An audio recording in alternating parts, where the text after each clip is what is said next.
murder a liberator, but you can't murder liberation. You can murder a revolutionary, but you can't murder revolution. And you can murder a freedom fighter, but you can't murder freedom. You're tapped in, so let's get right to it. The FIFA World Cup 2026 is the topic today, but it seems that that's going to be a problem for those 16 cities that are supposedly involved in the World Cup here in the United States. It will be hosted again by 16 cities here across the United States, Mexico, and Canada. The tournament begins on June 11th in 2026 with the opening match at the Mexico City Stadium.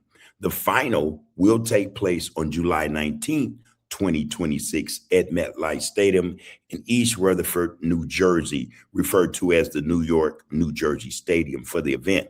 But that don't seem like it's going to be all that. Let's put it like that. It seems that that cup will be less than half full, and the reason for it being there's a boycott. People from all over the world are boycotting the games in the United States. That's not to say Canada or Mexico, but the games here in the United States are supposedly going to be boycotted. The reason being is the Trump administration's policy on immigration is one of the issues, and the other is the outcry and outrage with what the Trump administration is doing around the world. Now, that being said, there are reports coming in that bookings for the event are way below what they thought they would be. I have a clip to bring us more clarity and bring more context to this issue that I'm going to drop in here. Before I do, please like, share, follow, comment, and subscribe to TAP, the Art of Political Discourse. You guys' participation and viewership, like we say here all the time, every day, is always appreciated. We thank you very much for that. All right, that being said, let's jump to this clip because I think this is significant in a lot of ways. One is the economy will be affected. They look to make a lot of money from this event here in the United States, those 16 cities, Los Angeles included. But it does not seem as though that's going to pan out. How much the city or those cities, the 16 cities spent on this event won't be known probably until after the fact. We could probably go and, pull that up for you guys. But for sure, there were a lot of expectations for the circulation of money. Money was to be made on this event, and it doesn't seem like that's going to pan out for a lot of people. Let's drop this clip. Let's see what they have to say about this. And this clip is courtesy of Forbes magazine. All right. All right. And they are saying that the U.S. hotel industry are worried about the World Cup. And I think there's reason to be, based upon what is going on here in this country, United States, in terms of immigration, ICE, Border Patrol, doing the sweeps they do, looking consistently, constantly for illegal immigrants.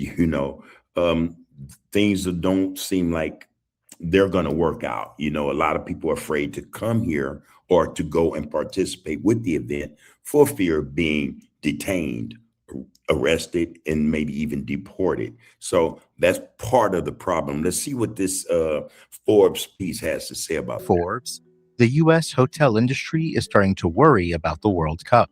Due to ongoing economic uncertainty, geopolitical tension, and a prolonged so-called, quote, Trump slump causing a drop in international visitors, the significant boost U.S. hotels were expecting from the World Cup may not happen, according to CoStar, the leading benchmarking and analytics firm for the industry.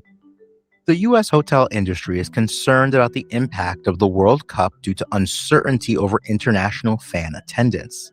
And again, this is the United States who will be affected the most.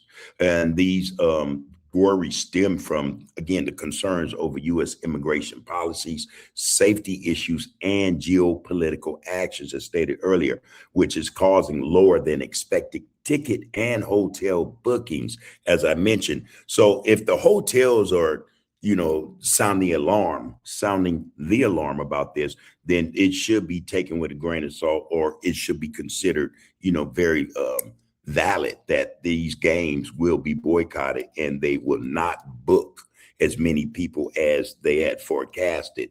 Again, this is all Trump's doing. A lot will say that immediately. Hey, Trump's fault, Trump's fault, Trump's fault. But the key issues include the active role of U.S. Immigration and Customs Enforcement, ICE, internal security, potential travel bans, and high cost. Okay, the immigration and safety concerns, again, are key. Then there are the travel restrictions.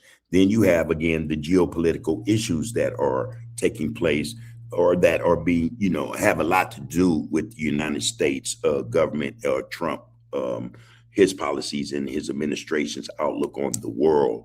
The high costs, again, costs have gone through the roof, okay? But the high prices for tickets and flights is one thing, along with over 65% of surveyed hotels reporting bookings below expectations, suggests financial factors are influencing the low attendance, okay? That being said, again, yet we have to look at everything in a nutshell.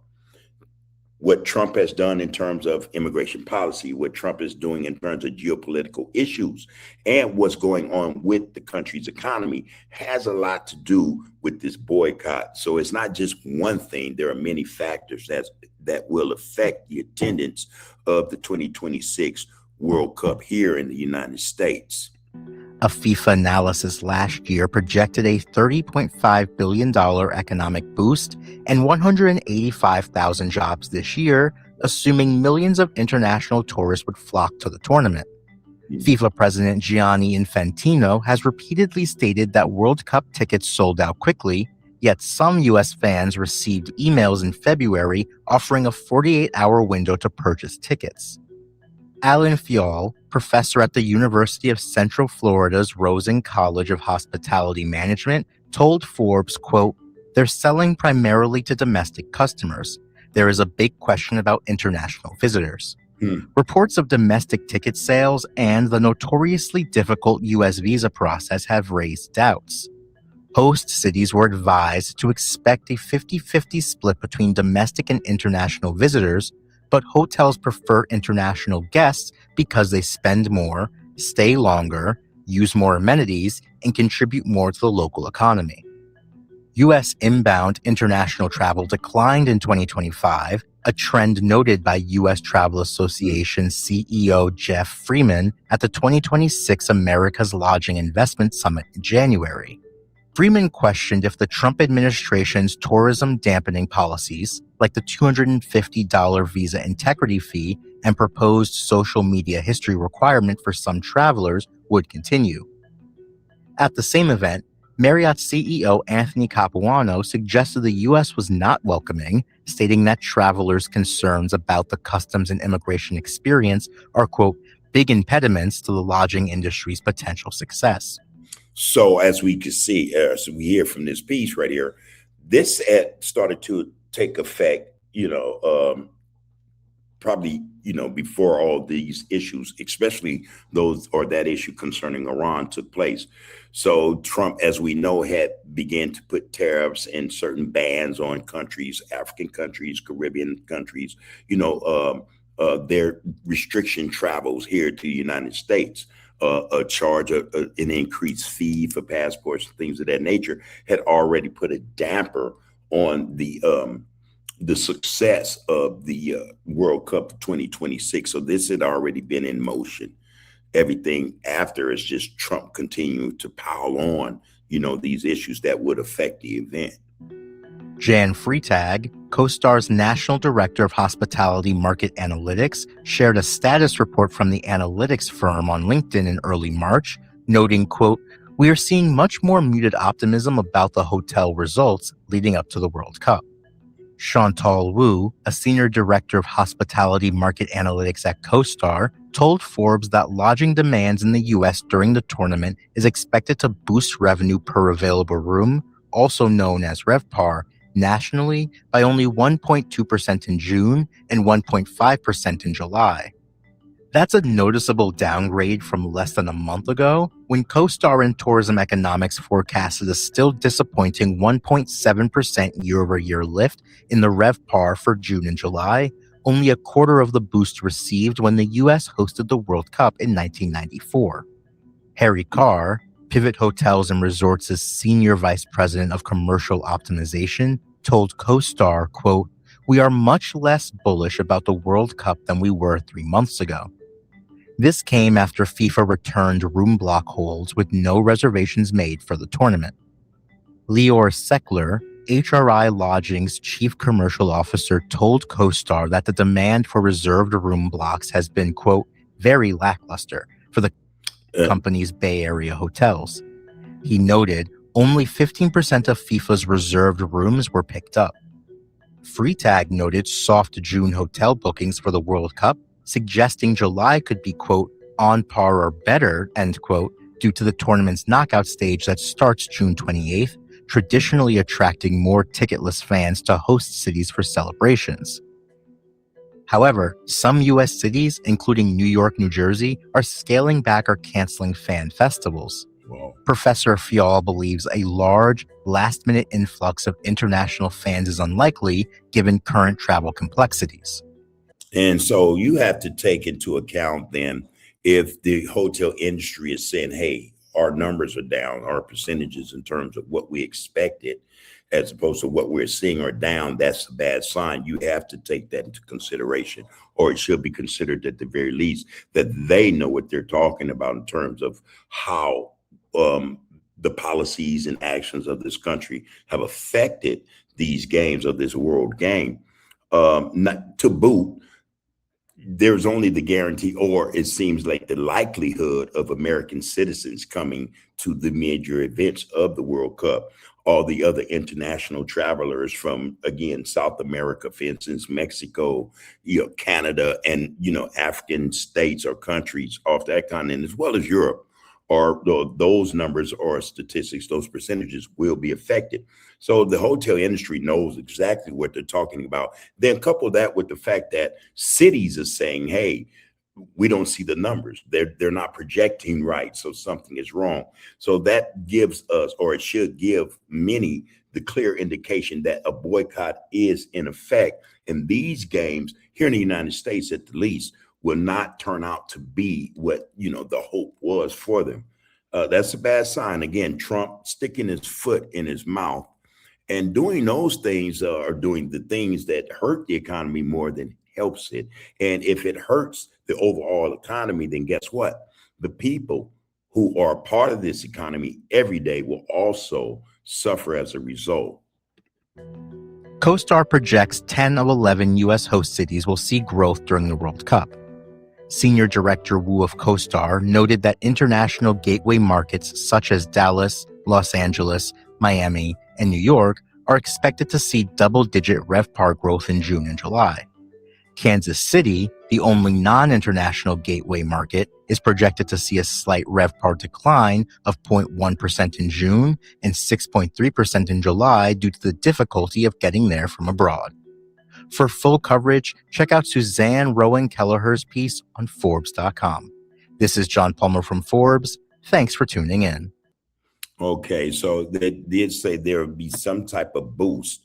But again, the overall outcome of these games, or that game specifically, the World Cup, they are down. It's not going to be what a lot of people expected, especially the experts who have a lot to do with this.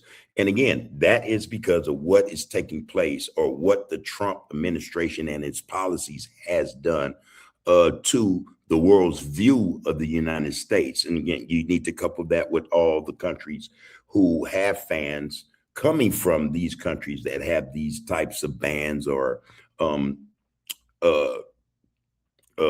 tariffs applied to their passports and things of that nature. Again, also, there are regular people who have a conscience here in the United States that may feel like, you know what?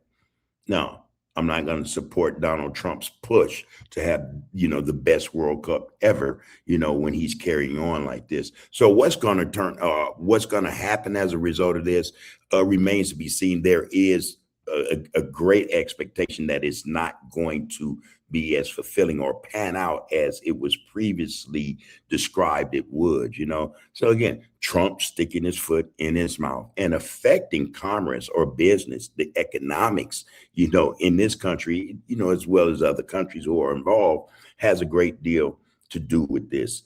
Let's see how this turns out. Donald Trump, you know, between now and June 11th, Donald Trump's going to do something else. It's going to piss a lot of other people off, and they'll be like, you know what, we'll just forego the United States. We'll visit Canada, we'll visit Mexico, and we'll bring them our dollars, you know. That's how this thing looks like it's going to pan out. Give us your thoughts on that. Do you think the World Cup will be this great event that Trump has lauded it to be, has touted it to be, has said, hey, man, this will be the best World Cup ever?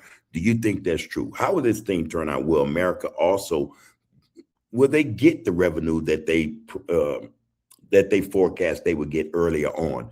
Will those numbers match up? That's something that remains to be seen. But in any event, let us know your thoughts on this issue. Put them down there in the comments and we'll address them as we come across them. Until then, take care of yourselves and one another. You can murder a liberator, but you can't murder liberation.